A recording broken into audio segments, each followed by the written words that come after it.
Hey everyone, I wanted to talk about something I saw this morning. I was, flipping through reels on Instagram and I saw this reel. Members. Whatever his name was? Charlie Kirk, ma'am? Yeah, him is horrible. Horrible.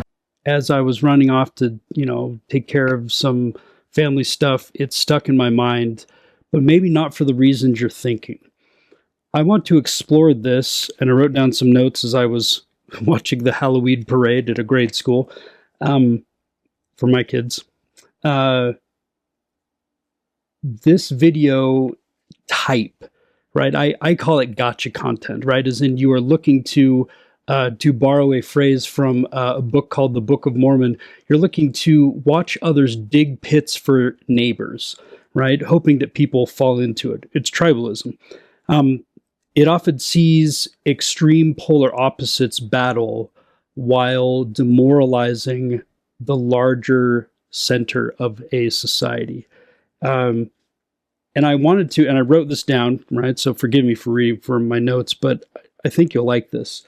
I wrote down what I kind of see as it's like a recipe for peace, right? Or a formula that you could conduct a science experiment around to find more peace in your interactions. It's not about convincing the other person, and it's certainly not about proving who's right. In the classical debate sense, I'm still working on getting perhaps better at that, or, I always dreamed of being the guy who could quickly come up with, the right retort. And I wrote down here a reminder for myself, you won't nag or insult or shame someone into a change of heart, right? That has to come from within. So, as we look at this video, right, look at the very intro here, and also let me make clear, I'm not here to diss on this lady, either person on either side. I don't honestly care to point fingers and draw out like battle lines and say that person is evil. Nah, nope. I'm not here to take a moral stance on what they were discussing, but I find it fascinating to look at the mechanics of why it is that this feels confrontational. And if you are like me, I spent about 10 years, it's been a few years now since I quit, but I spent about 10 years really slugging it out on social media for the causes I believed were correct. And so I see this content and I recognize the vim and vigor, and I'll assume it's authentic, but I also think that if you're looking for peace through crushing the other side,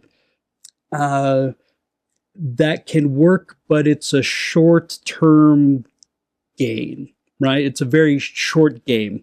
And I want to think about the longer game for society by looking at the habits of me personally. So, let's review this first bit, right? Charlie Kirk is horrible? Yes, I'm glad he's not here. You're glad he's dead? Yes. Why would you say something like that, ma'am? Because he was horrible on the campuses, the college campuses. Horrible person. You know what? I do the exact same thing. Well, would so you be sorry. glad if I would die? Maybe. I'd have to think about it. She says, "You're happy he died." The other lady says, "Yes," right? And then goes on to say, "Well, I do the same thing. Would you be happy if I died?"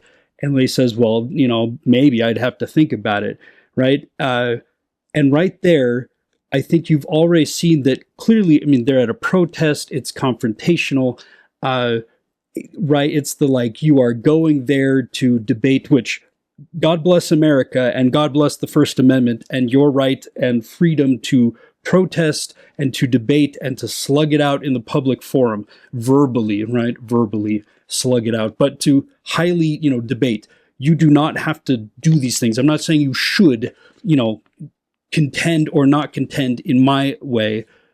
But if you're looking at this going, this is frustrating, and I feel like the silent like person in the middle, and I'm being called either a fence sitter or I have to pick a side, but I don't like that, because you're occasionally going, why can't we just get along? right? Because after we go home from the protests, we're neighbors, right? Like we have people, I'm thinking of people I know around my neighborhood, or people I've met in like my own city. I have people that disagree with me on political topics, and those are important topics to me. But if I adopt the scorched earth policy, I have to leave, whatever protest of life and go back home.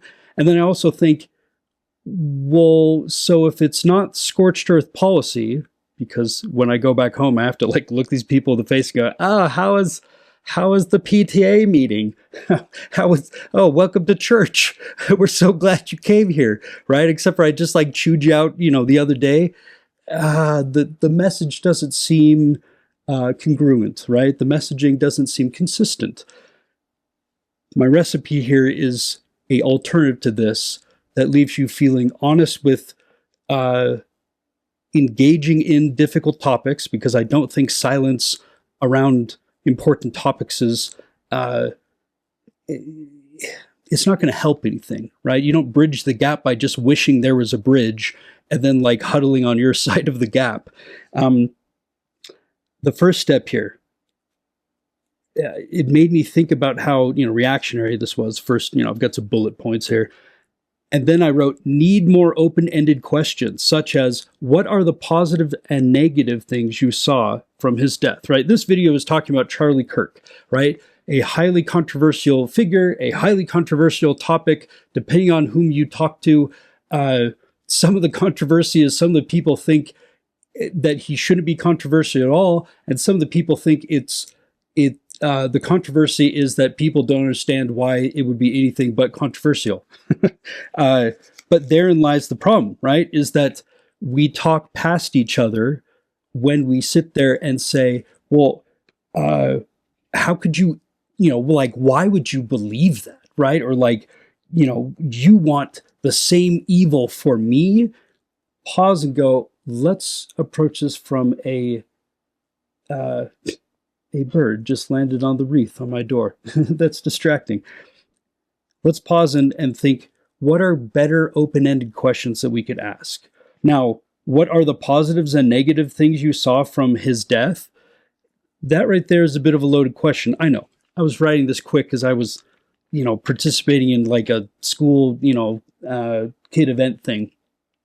But even as I think about that, you're probably going to have to bite your tongue a little bit if you are truly looking to build rapport. And maybe you're not, right? If you're the kind of person going, I don't care, I'm here to crush the other side. I'll be honest, this video isn't for you. But if you're the person going, well, I want to engage in these topics, but they're just so confrontational, and I'm just scared it's going to go like badly. Well, okay, yeah, you got to be brave, but you also got to have a method. If you have a plan that feels honest to your values of kindness while still being open and direct about some of these conversation topics, well, I think that's where you can find bravery, is having a good method. The next one, pause and give the other side some grace, right?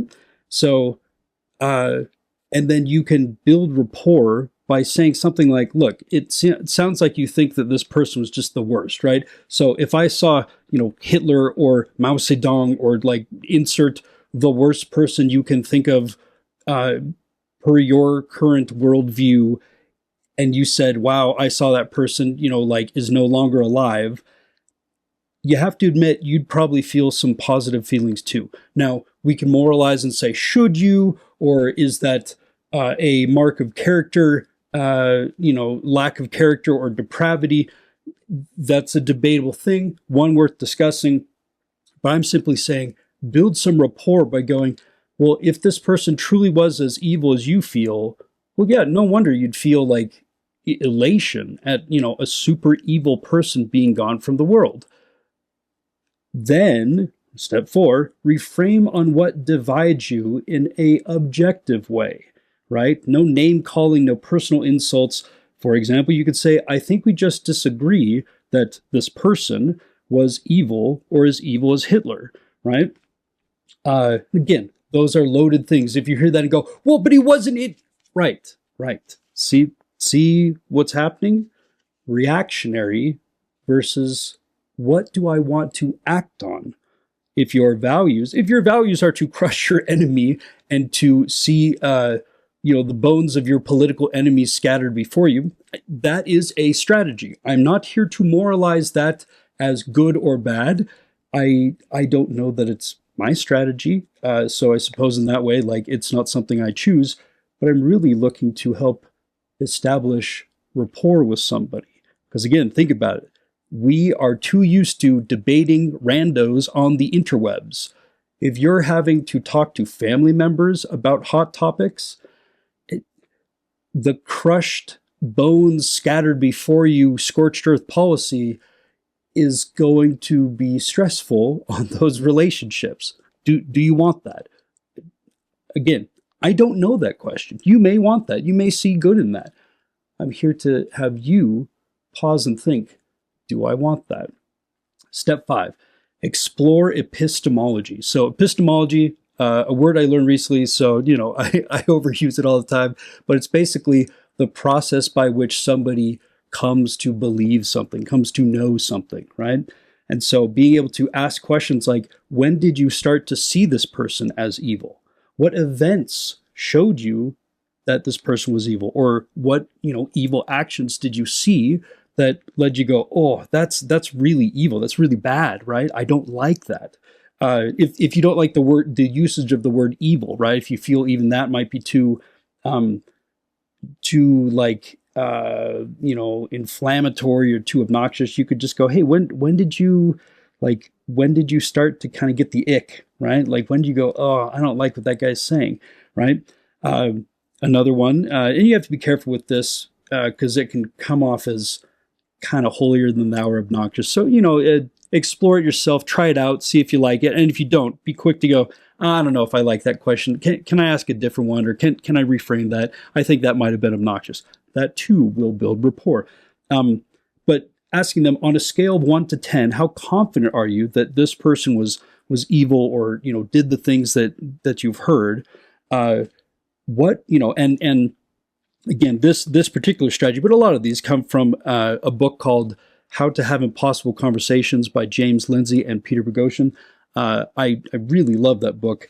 And I have down in my notes, if it's less than a 10, you could ask, what would cause you to go up or down by one number, right? If it's a 10, right? If somebody is a 10 out of 10 confidence, at least according to this book, they say that person is an ideologue, right? Is they are so fervent that nothing will change their belief. So trying to debate them or ask them questions to get them to step out of their belief is going to be nigh unto impossible. I can't remember if they say it is impossible, but at least for me, I'm going, yeah, never say never, but you're probably not going to, while you're sitting there eating Doritos at the family barbecue, you're probably not going to just hit them with the facts hard enough so that they drop their thoughts and opinions.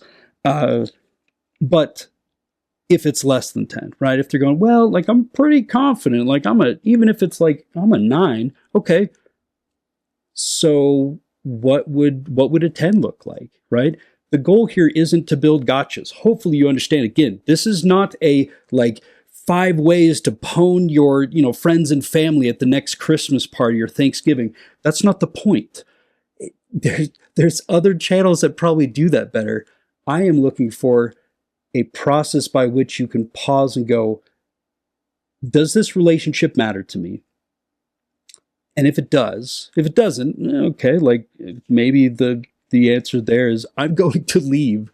I don't need the stress in my life. You don't owe it to randos to debate them on the street. I suppose if you're on a protest or something, that's the style and the format. But just pause and think about, is this interaction meaningful to me? These are the steps, right? So as a parting thought, so thinking about epistemology and the idea of what we're really trying to do is we're trying to connect with people, not to manipulate them, right? We don't connect with people to convince them of our belief. There's a host of psychology and science and I think even the history of like world religions, etc., just show that if you go around at sword point, you can change people's behaviors for a time, but you don't change their hearts, right? You don't get them internally to go, I think I would like to behave differently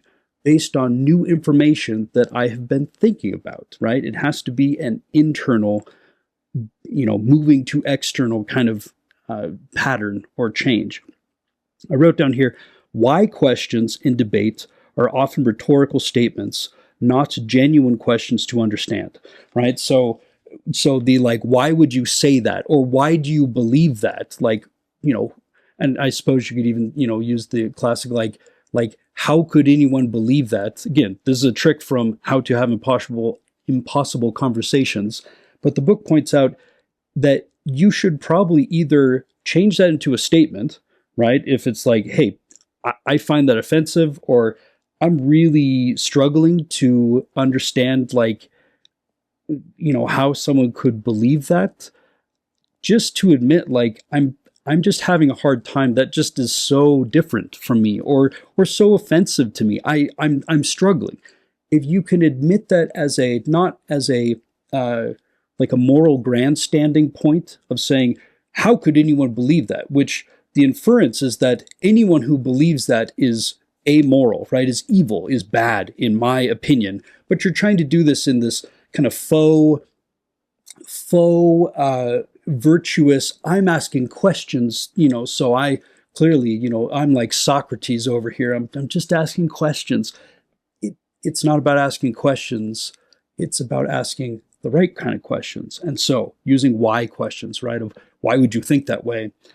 There's more effective questions if you're looking to build rapport and to understand how the other person came to believe or understand what they believe and understand. So I also wrote down, basically catch yourself before you use why, and either reframe it in a what or when or how question with a genuine desire to let them explain, right? So not, how could anyone believe that? But pause and think, well, it's not bad that I'm asking myself, no, how could anyone believe that? What are the follow-up questions that come to mind? Well, what did you see that helped you to think that way, right? What evidences did you find that you're going, yeah, like this shows me that this person is a bad person. And then once you like either do that, right, ask like better open-ended questions with a true intent to understand, or to simply reframe your faux virtue signal. I guess it is a virtue signal, right? But your faux virtuous question of why, instead, just reframe it as a statement of opinion, right? I think that's wrong, or I am struggling to understand how anyone could think that way. Then come back to making the other person a partner in your conversation. This sort of stuff is really important to me. I have screwed it up a lot in my life. Please do not undertake to believe that I am good at this. This takes practice. But I do think that a lot of this sort of stuff of how do we train ourselves to engage in a way that is rapport building without being a doormat, right? That is honest with, I am struggling with this issue and I think it's worth discussing, but I also don't want to just say, well, like, okay, well, I guess we'll just have to disagree, and like, and just, sometimes I've done that. Sometimes, like discretion is the better part of valor. And sometimes I've left going, I feel cowardly. Like I feel like my values said I needed to stand up there, and I chose a cowardly decision. And I don't like that. But if you're like me, you have gone through that, and maybe you've gone through the other thing, also like me, where you're like, well, like scorched earth, we're just going to debate people and like we'll silence them with like all the facts. Perhaps there's a time for that. I won't say there's not a time for that. But I will say that I think that oftentimes we reach for the low-hanging fruit of contentious interaction and call ourselves virtuous when instead the more disciplined and thus harder resolution or method is to stay in the situation and do our best to avoid a fight. Not stay in the fight, but to stay in the situation and try to avoid a fight by showing grace and true curiosity for the other person's belief and opinion. Now, this doesn't count, or maybe it doesn't apply to the gotcha content on the street. I get it. I occasionally watch those things because it's interesting, because human interaction is just fascinating to me. I probably should have been a psychologist. But I want to encourage you to at least consider these things, right? Consider the 5 things. Let me turn back to my notes here, give you the quick bullet point. I want to encourage you to pause, right? So pause and think about it. Think about what sort of open-ended questions, so you are not seeking for a particular answer, but you are genuinely curious about how they came to believe something. And then pause and give the other side some grace, right? Be able to, if not agree with somebody's point, be able to at least go, I think if I were in your shoes, I could see how this would be a good thing, or a bad thing, or a scary thing. Just show that you are willing to consider their point of view, even if you need to come back and say, but I think we do disagree on, like, if that person was good or bad, or if this thing is, right or wrong for us. That's where we disagree. But I want to know more. Where did you learn that? How could I understand, based on, the things you read or experienced? What could you share with me that would be helpful? And on a scale of 1 to 10, what would be something that would convince you a number up, or maybe dissuade you a number down? Again, the point here is to build rapport, to be able to fight against the tribalism that is.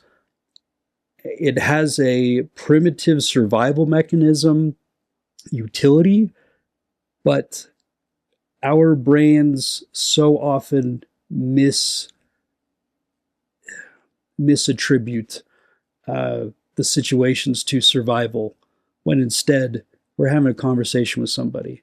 Trust me, if the world comes down to exploding and and everything just being terrible and ending because you and I can't win a conversation, the world is already toast. But thankfully, I don't think it ever has come down to that. If you're ever the president of a company or country, sure, okay, I can understand. If you literally have your hand on the big nuclear button, okay, you get a pass. You are in charge of the fate of millions. I don't know about you. I don't see that being me, at least today, tomorrow, this week, this month, this year. So instead think, how do I slow down? How do I get more curious? How do I show some kindness even when I disagree? How can I treat this person as the long game, my brother or sister, right? My fellow citizen in this community that we have. Thanks for joining me. Thanks for listening, and I appreciate you being here. And yeah, let me know in the comments what you think of this. I would love to hear from you. What stood out, what maybe was missing. If you've had experience trying out some of these strategies, or if you're going, yeah, I wish I would have. Let's get in the comments. I'd love to hear from you. I really appreciate hearing back from people who watch these videos, and especially, we're at minute 25. So I appreciate you being here. So